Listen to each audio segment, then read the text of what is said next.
I first crossed paths with Aveline back in the 9th grade. Before long, we were dating, and by the time 10th grade rolled around, we were basically that couple everyone knew about.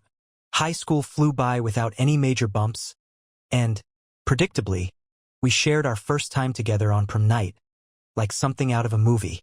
Once we discovered that kind of intimacy, we found every excuse to be together. Talks of marriage had already surfaced by junior year, but we decided to hold off until we finished college. College, though, changed things. Back in high school, everyone knew we were together, so most guys didn't even bother trying with her. But in college, all bets were off. There were a few familiar faces, but the majority of people were strangers, and suddenly, Ava wasn't just my girl. She was someone new guys wanted to get close to. It was like she became fresh meat, and the attention didn't stop. I could see it happening, but what was I supposed to do? We barely saw each other during the day because of our different classes and majors. Evenings were the only time we had after class and work. But I couldn't ignore how she started acting with all that attention. She grew more flirtatious, more inviting. I'd see her around campus, chatting and laughing with different guys, completely unaware that I was watching from a distance. Twice, I caught her at the student union sitting with a guy, and once even with two. It didn't hit me at the time, but looking back, I realize now she was always with guys, never other girls. Still, I didn't stress about it. We were in love, planning to get married. I had no reason to doubt her. Sure, she was attractive and guys noticed, but she was coming home to me every night. That's what mattered, right? Years went by. We graduated, found jobs, got married, and settled into what was supposed to be a happy life. For nearly 6 years, I thought we were solid, until everything came crashing down in the most unexpected way. One day at work, Eliza from the mailroom dropped some files on my desk. As I glanced over the top file, I couldn't figure out why it was sent to me. It belonged to Wilder Beckett, an old buddy from high school and college. Halfway through reviewing it, I noticed a glaring mistake. Wilder's numbers were off by almost $3 million. Just as I reached for my calculator, Wilder burst into my office, panicking because he needed that file for an important presentation with Apex. I pointed out the error, and his face turned white. He quickly grabbed the file and rushed out to fix it. That Thursday night, like always, Ava stayed late at work to wrap up payroll. I followed my usual routine, headed to Finn's bar for a burger and a couple of beers before going home. As I was finishing my food, Wilder walked in and spotted me. He joined me at my booth, ordered a beer, and told Lily to put my tab on his, calling it a thank you for saving his neck earlier. I didn't make a big deal of it, and we chatted about work, mutual friends, and other random stuff. Then, out of nowhere, Wilder hit me with something I wasn't prepared for.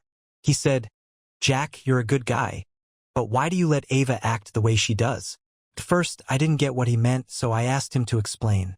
He kept pushing, asking why I put up with her behavior. I was clueless, and it must have shown on my face because he hesitated before finally spilling the truth. What he told me left me reeling. He couldn't believe I hadn't known all these years about Ava's reputation. She'd been fooling around since high school. I demanded details, and Wilder didn't hold back. He admitted that right after senior prom, he'd walked into his cousin Henry's house and found Henry and Ava, well, together. Instead of freaking out, they just let him join in. This wasn't a one-time thing, either. Wilder, Henry, and other guys kept seeing her whenever I was at work. Henry eventually got serious with Alma, so Ava moved on to Wilder, then to Theo and Owen, and the cycle continued. I was stunned. Here I thought we were in a solid relationship, but Ava had been bouncing from guy to guy behind my back. Wilder said it was just teenage hormones, and back then, he didn't see my relationship with her as anything serious. But it didn't stop in high school. Ava's ways carried over into college, too. Apparently, her weekdays were a free-for-all. While I was in class or at work, she was meeting up with whoever was available. Wednesdays were an all-day affair for her. She wasn't seeing other guys every single day, but a few times a week was more than enough to make me sick to my stomach. Wilder said that when our friends found out we got married, they were shocked. They figured I must have known about her past and just didn't care. Some even thought maybe I was into the idea of her being with other men. Chase once guessed that Ava and I had some sort of open relationship, though no one ever saw me with another woman. Ava, however, was often seen hanging out with different guys. I had no idea. Not a clue. And then Wilder hit me with the final blow. He told me that even now, Ava was still at it. Thursday nights, when I thought she was staying late at work, she was actually with Mark and Luke Howard. Tuesdays, when I went bowling, she was seeing Ethan Clark. He wasn't sure who else, but it was clear that whenever I wasn't around, she was busy. Wilder admitted that he'd stopped being involved with her after we got married. For him, messing with a single girl was one thing, but a married woman? That crossed the line. He didn't know what else to say, and frankly, I didn't either. I thanked Wilder for the food, the beer, and, surprisingly, for telling me the truth. As I drove home, my head was spinning. Part of me wanted to believe he was wrong, that Ava still loved me and wouldn't betray me. But why would he lie? There was no reason for him to make this up. I knew I had to face the truth, even if it hurt. Wilder knew I'd find out the truth eventually, and if he was lying, there was no way we could keep working together. As I drove through the quiet streets, the only question left in my mind was, what now? What do I do next? The reality was sinking in. Ava and I were done. I could have maybe forgiven a drunken one-night stand or even a short fling if Ava had convinced me it would never happen again. But 10 years of outright betrayal? That was something I couldn't overlook. As she came back home that night, I lay in bed pretending to be asleep, ignoring her entirely. She reached out to me, probably trying to offer some leftovers of whatever she had to give, but I had no interest. Thinking back, I realized I'd been accepting those leftovers for years. But now that I knew the truth, her touch made my skin crawl. For the first time, when she put her hand on me, I felt nothing but disgust. The next morning, I was up before her, already in the kitchen with coffee brewing and the paper in hand. She asked why I had gone to bed so early the night before since she'd come home excited and found me already out. She said my behavior wasn't normal. I told her some excuse about feeling sick from something I ate and turned in early. Ava, ever the actress, just hoped I'd feel better, throwing in a comment that I'd have to make it up to her tonight. The nerve of her. At work, I immediately called up Leo, a high school buddy who had gone on to practice corporate law. I wasn't exactly sure what that involved, but I knew he'd have connections. I asked him if he could recommend a tough divorce lawyer. The pause on the other end of the line told me everything I needed to know. He knew. He must have figured I'd finally found out what Ava had been up to all these years. He even asked if I thought we had some kind of open marriage, as if that would explain how she'd gotten away with it. Surprisingly, Leo, I had no idea until yesterday. I told him, the bitterness thick in my voice. After a moment of silence, Leo suggested I get in touch with Grant Foster, saying I should mention his name. So I did. I called Foster, who agreed to meet that same day at 1. When I arrived, he laid out my options, ranging from a peaceful separation to what he called a scorched earth approach.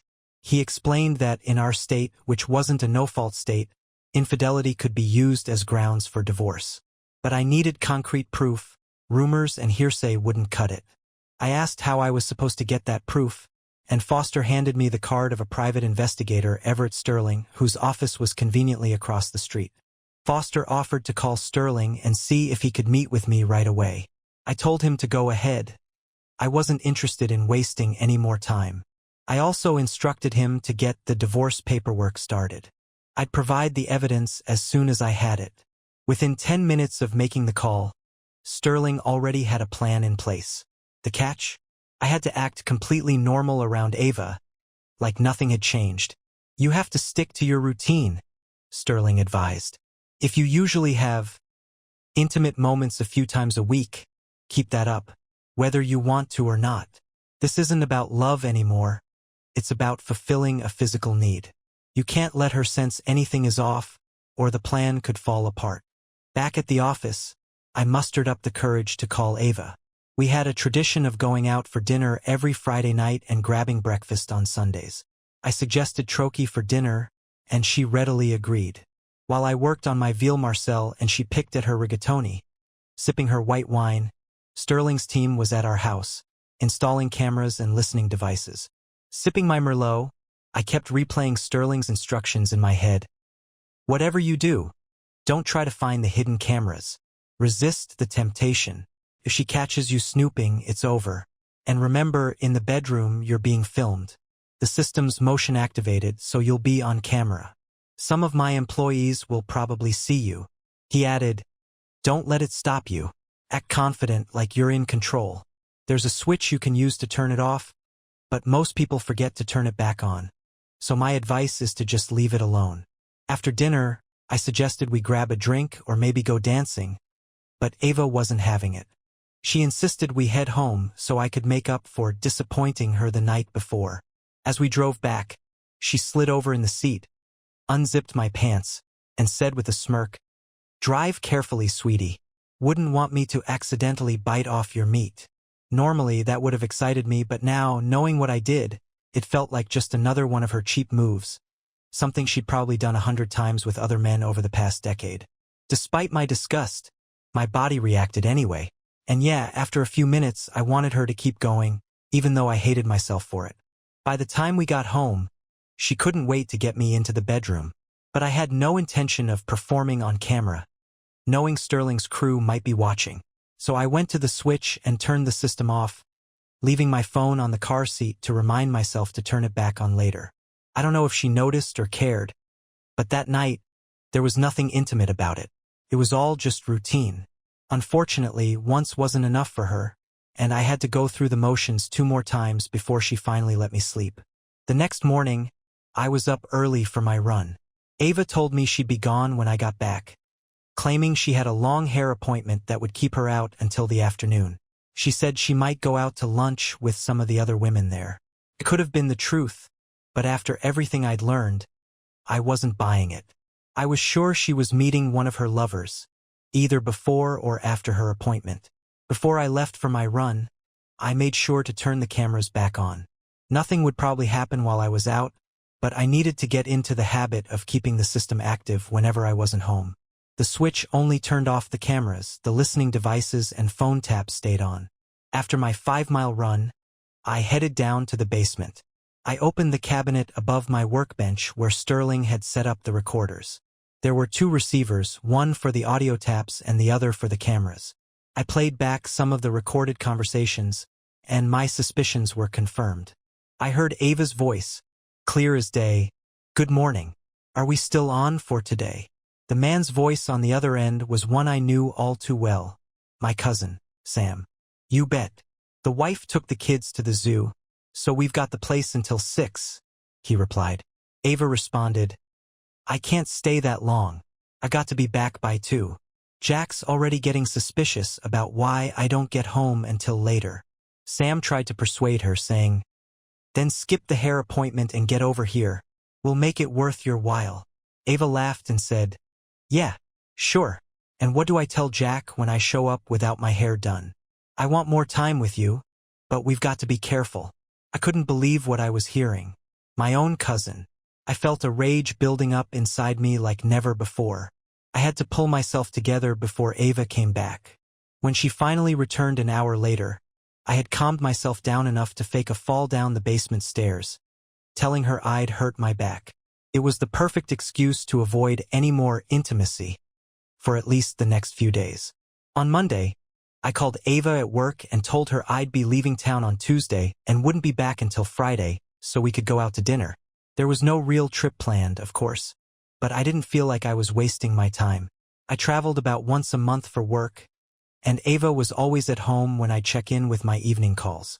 I usually called her between 7 and 10 p.m., never at the same time, and I doubted she was just sitting around waiting for my call before sneaking off. If she was cheating, as I now believed, she might have been doing it in our bed while I was on the phone with her. That was the hope, at least. If the cameras caught anything, I'd have the undeniable proof my lawyer needed to push the divorce through. That night, Ava was in her usual manipulative mood, saying she needed to feel close before I left. I need something to hold me over for the next 3 nights while you're away, she said, playing her usual game. I just thought, yeah, right. Lucky for me, my back injury gave me the perfect excuse to turn her down. Tuesday morning, Ava kissed me goodbye like everything was perfectly normal. I grabbed my suitcase, pretended I was heading out for my so-called business trip, and left the house. I worked most of the day, clocking out around 3 o'clock, and then drove back to our neighborhood. I parked a block away from the house, pulled out my laptop, and activated the software Sterling had installed. A few clicks later, I was listening to the phone line recorder. "Hello," I heard her say. "Hey, handsome, it's me. What's up?" "Hubby just left on a 3-day trip," Ava replied. "Ready to spend 3 fun-filled nights with me?" The guy on the other end laughed. "Does a duck walk barefoot on the beach?" "I'll take that as a yes. I'll call Liam. I gotta run, though. I'll be home by 6. See you then." With that confirmation, I shut down the computer and called Grant Foster. I told him to get the divorce papers ready to serve by Thursday, and I was specific about how I wanted it done. He warned me that my method would cost more, but I didn't care. This was personal now. After leaving the neighborhood, I drove to a motel on the other side of town. It had a restaurant and bar next door, a country western joint that was right up my alley. The place always brought a smile to my face. Every time I walked in, the jukebox was loaded with dance tunes, and there were always a few single ladies around who didn't like seeing a guy sitting alone. It wasn't long before a stunning redhead made her way over to me. "Come on, sugar," she said, grabbing my hand. "They're playing our song." She pulled me off my bar stool and led me to the dance floor. We swayed to the music and she added, "Don't get any ideas. I'm not looking for anything more. I just love to dance, and you looked like you needed a partner." Her name was Jenna, and after our dance, she introduced me to her friends, Emma and Kate. We spent the evening dancing until about 10:30 when I called it a night. As I got up to leave, Jenna smiled and said, "Maybe we'll see you again. We come here a few nights a week." I told her that was likely since I was staying at the motel next door. For the first time since finding out about Ava's betrayal, I felt a tiny bit of lightness as I went to bed that night. The next afternoon, around 3 o'clock, I parked near the house again and reviewed the footage from the previous night. Ava had 2 men over, both noticeably younger than her, probably by 6 years or so. It made me wonder if she was chasing the excitement of younger guys. The footage itself wasn't shocking, just straightforward lovemaking, nothing particularly remarkable. But what really caught my attention was the audio. Surprisingly, she didn't say anything negative about me, which I half expected. One of the men even asked if they could meet up more often, but Ava shot that down, saying that I was her main concern. Still, she gave them both strict instructions to leave by 6 a.m. on Wednesday and Thursday, reminding them to avoid the neighbors, who weren't early risers. They left right on time, so I assumed the same would happen on Friday morning. I called my attorney and adjusted the plan, telling him to have the papers served at 5:45 a.m. on Friday. That Friday morning, I parked down the street at 5:55, watching as the 2 guys came out of my house, saying goodbye to Ava at the door. They were laughing until they noticed the man standing off to the side, my process server. He walked up, handed Ava the divorce papers, and walked away, leaving them all standing there in shock. I pulled up in front of the house, gave Ava a little honk, waved goodbye, and drove off. The papers included a letter from me, spelling out that I never wanted to speak to her again unless it was through our attorneys. I wasn't interested in hearing her excuses, her "I love yous," or how it was all meaningless sex. I didn't want to hear that we could fix this or that our love was worth fighting for. I'd heard enough of those lines from people like her. Of course, Ava didn't respect the letter. 15 minutes after I left, my phone rang. It was her. I ignored it and the next 7 calls after that. When I got to work, I told my secretary, Nora, that I'd left Ava and that she shouldn't put through any calls from her. As I unlocked my office door, another thought hit me. Nora, if she shows up here, tell her I'm not in. Say I've gone out to meet a customer. Nora nodded and popped her head in a few minutes later. I talked to Cora at the front desk. If your wife shows up, she'll stall her so you can slip out the side door. You can grab a coffee at the cafe until she's gone. I thanked her, realizing how valuable it was to have a good secretary on your side. Ava called me 17 times that day, and I didn't answer a single one. At lunch, I called my dad and brother, filled them in on the situation, and asked Dad to break the news to Mom. I knew she wouldn't take it well. Mom adored Ava like the daughter she never had. But I made it clear, no one was going to convince me to reconcile. By the time 5 o'clock rolled around, I still had some work to finish up, so I stayed late. Nora poked her head in before she left and said, "By the way, your wife called 5 times before noon, but I told her you'd instructed me not to put her through. She hasn't called since, so maybe she's finally getting the message." I wrapped up around 7 o'clock and headed to the lobby, only to find Cora gone for the day. But our night watchman, Clay, was there. "Got a hot date with the missus tonight?" he joked. "Why would you think that?" I asked, not in the mood for games. "She's outside waiting for you," he replied. "We're getting a divorce, Clay. She wants to talk, but I'm not interested. If she knocks, don't let her in. Tell her you're alone in the building, and that my car's here because it broke down. A tow truck will get it in the morning." Clay nodded, sharing that he'd been through 2 divorces himself and knew how rough it could get. I thanked him and slipped out the back door. I circled the block, crossed the street, and walked down the alley toward Benny's diner. I walked into the diner and grabbed a seat where I had a clear view of Ava, still waiting by my car. I ordered the daily special and kept an eye on her while I ate. By the time I was halfway through dessert, she finally walked up to the building and pressed the intercom. I guess Clay had passed along my message because, after a few minutes, she turned around and drove off. I finished my dessert, had another cup of coffee, and then left. I made a brief stop at the bar for a couple of beers, but despite a few women glancing my way, hoping for a dance partner, I wasn't in the mood for company. I had my beers and headed out. Saturday morning came with a long list of things I should have taken care of before serving Ava with those divorce papers. I hoped I wasn't too late and that she hadn't taken any steps I should have handled first. I went to the bank, emptied all our accounts, and grabbed my personal papers and certificates of deposit from the safety deposit box, making sure to leave Ava's things untouched. I took off my wedding ring and left it in the box for her to find later. After that, I stopped for breakfast at Waffle House using my phone to take care of the joint credit cards. I canceled them both, leaving me with my personal Visa and American Express. Ava had her own separate cards, so at least I didn't have to worry about her running up charges on our joint ones. After breakfast, I went back to the motel, parked my car, and called a cab to take me to the nearest Avis. I rented the cheapest car they had and drove it back to the motel. That afternoon, I spent a few hours lounging by the pool with a book, trying to keep my mind off everything. Before dinner, I turned on my phone and saw 9 missed messages from Ava. Without listening to any of them, I deleted them all and switched the phone off again. Later, I headed to the bar, where a live band was playing. The crowd was lively, and I grabbed a seat at the bar and ordered a beer. As I sipped, I felt a gentle tug on my shirt. I turned and saw Jenna standing behind me. "Hey, cowboy," she said with a grin. "Why are you sitting over here by yourself when we've got a seat for you at our table?"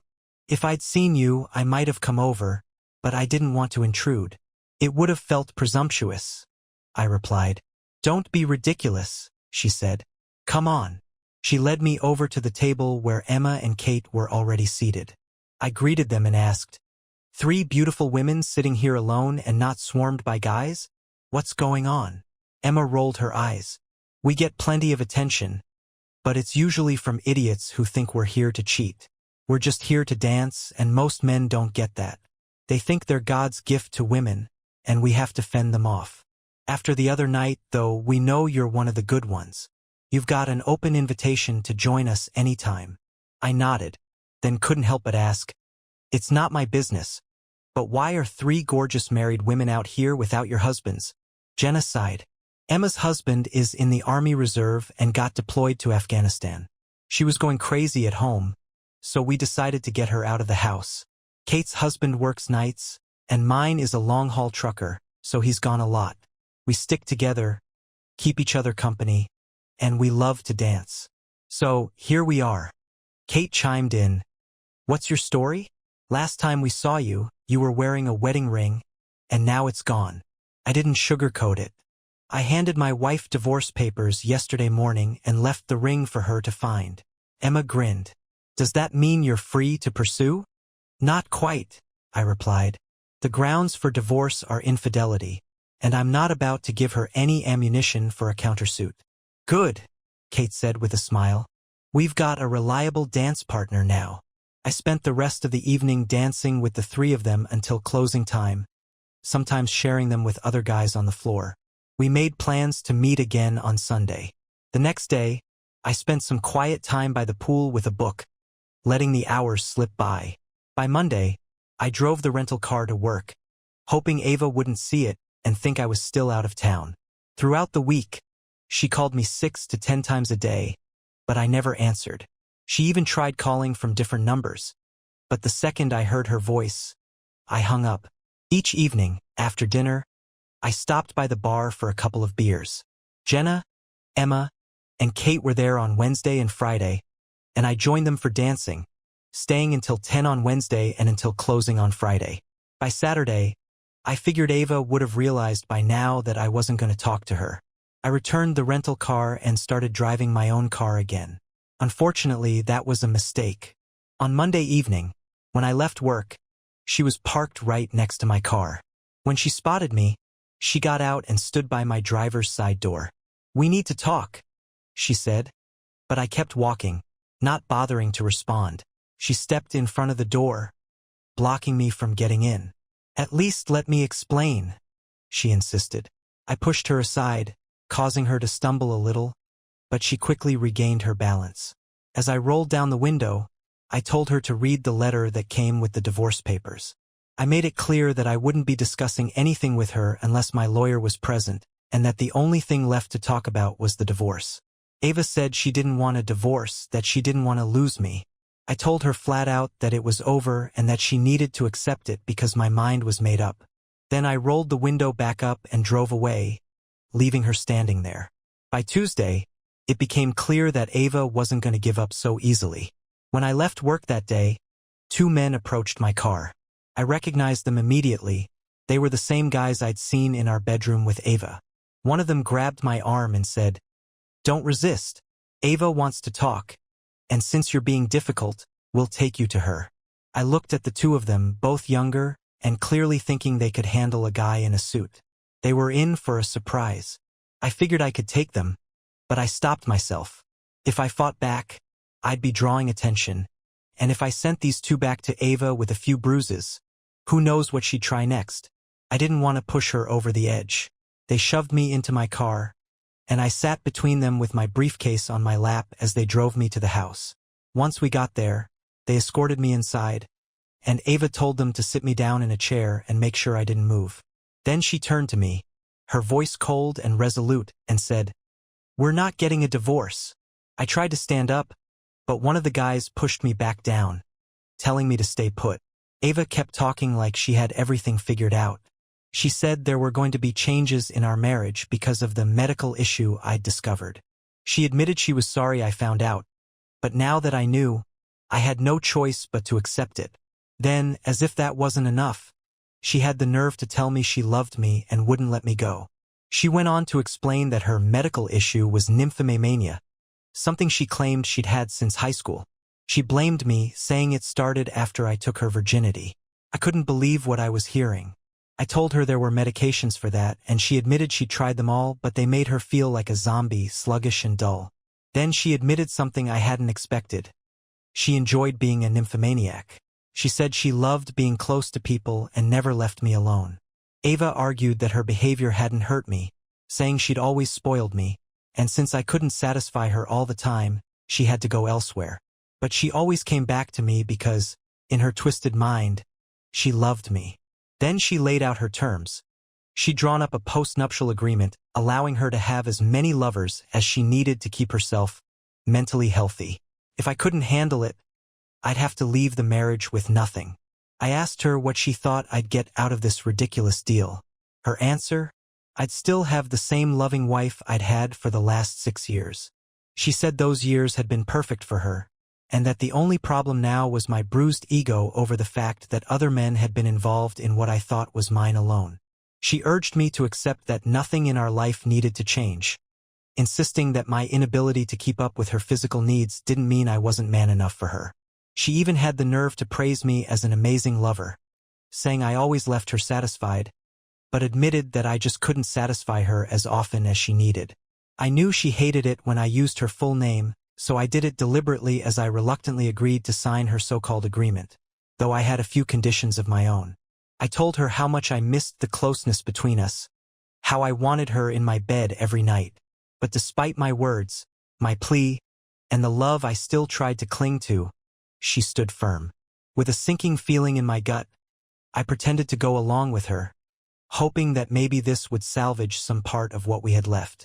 As I tried to stand, her two goons blocked me, keeping me pinned down like I was some kind of prisoner.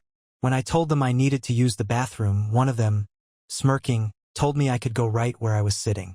He said Ava had ordered them not to let me up. A few minutes later, Ava came back, holding a document in her hand. She read the terms out loud and I asked where to sign. She handed me a pen, but I told her I couldn't stand because her two thugs were keeping me in the chair. She told them to let me up, and as I stood, I placed my briefcase on the table and took the pen from her hand. But before signing, I decided to read the document for myself, to make sure everything was as she claimed. As I looked over the pages, something inside me snapped. I laughed, tore the paper in half, and threw it right at her feet. I grabbed my briefcase and headed for the door. Ava screamed for her goons to stop me, and they came rushing after me. The first one barely made it close before I swung my briefcase into his head. He went down like a sack of bricks. The second guy looked shocked for a moment before I landed a solid punch to his mouth, sending him staggering back. I followed up with a hard kick to his groin, and he collapsed to the floor. Even though both of them were down, I didn't stop. I hit them again, kicking their ribs and striking their heads. I wasn't letting them get up. That's when I heard Ava scream, threatening to shoot me if I didn't stop. I turned around to see her pointing a gun right at me. Without missing a beat, I called her bluff. "Go ahead," I said. "Shoot." I pulled out my cell phone and dialed 911. Calmly, I gave them my name and address, telling the operator that my wife was threatening me with a gun. The operator told me to stay calm and not provoke her, reassuring me that help was on the way. I ended the call, then looked at Ava and sarcastically thanked her. "You just made our divorce go a whole lot faster," I said. Ava's face twisted in anger. She snapped back, claiming I was being foolish and warning me that I was the one who'd end up arrested. She accused me of storming into her house and attacking her friends out of jealousy. She said it would be my word against theirs, and since they were fully clothed, it wouldn't look good for me. I just laughed, asking her if this was really how she showed her so-called love for me. She told me not to worry, but I countered, reminding her that Derek and Liam wouldn't press charges, and I had witnesses. Clay and Joyce had seen those two pick me up from work and escort me here. I pointed out that I'd been brought against my will and that her plan to stop me from leaving had failed. That's when Ava raised the gun again, aiming it right at me. I told her that even if I spent a night in jail, once the truth came out, she'd be the one locked up. I wouldn't be there to bail her out. I also reminded her that serious charges like kidnapping, false imprisonment, and threatening me with a weapon wouldn't just go away. Her best option was to keep quiet and drop it. But she didn't listen. Ava stuck to her story, and when the police arrived, I was the one arrested. By morning, I was calling my friend, Grant Sight, explaining everything and asking him to work with Everett Sterling to gather the evidence we needed. Ava must have realized she couldn't get me out of jail before my court appearance, which was scheduled for Monday. Thankfully, Grant had a connection with the district attorney's office. He showed the assistant DA the footage from Sterling's cameras, Derek and Liam holding me down while Ava pointed the gun at me. The audio didn't help her case either. She could be heard admitting that she planned to lie and have her buddies back her up. When Ava showed up at the courthouse for my bail hearing on Monday morning, she was the one getting arrested. By the end of the day, both Derek and Liam had warrants out for their arrests, and they were locked up by that night. I refused to post bail for Ava, and her parents couldn't afford it. A few days later, her lawyer reached out, suggesting I use the house as collateral for her bond. I laughed and hung up the phone. I checked out of the motel and moved back into my house, making sure to change all the locks. Ava had made enough threats for me to take no chances. Grant got a restraining order in place, so Ava couldn't come within 1,000 feet of me, even if she somehow made bail. As much as I was tempted to reconcile at some point, I knew it wasn't worth the risk. Both Derek and Liam turned on Ava, taking plea deals in exchange for their testimony. Ava tried to defend herself, claiming she'd never intended to shoot me. She said she only wanted to stop me from hurting Derek or Liam badly enough to get myself thrown in jail. The jury saw right through her. Despite her declarations of love, they believed she was more interested in protecting her accomplices. While she was acquitted of the more serious felony charge, she was convicted of unlawful restraint, filing a false police report, and a few lesser charges. The judge sentenced her to 9 months in county jail and 1,000 hours of community service once she got out. With Ava locked up, our divorce wrapped up smoothly. All I had to give her was 20% of the equity in the house. I wired the money into her bank account and headed straight to the bar next to the motel where I'd been staying. And as luck would have it, Jenna and Kate were there. I invited them to join me in celebrating my newfound freedom. Emma wasn't with them. Her husband had just gotten back from deployment, and they were reconnecting. "Why celebrate with us?" Jenna asked with a playful smile. "Well," I said, "I've got a feeling. I see Emma's wedding ring and Kate's too, but you, Jenna, don't have one, and I'm pretty sure you never wore one. So, I'm guessing that long-haul trucker story was just that, a story. Plus, I've always had a soft spot for redheads." Kate laughed and teased, "Looks like you've been caught, Jenna," as I took her hand and led her onto the dance floor.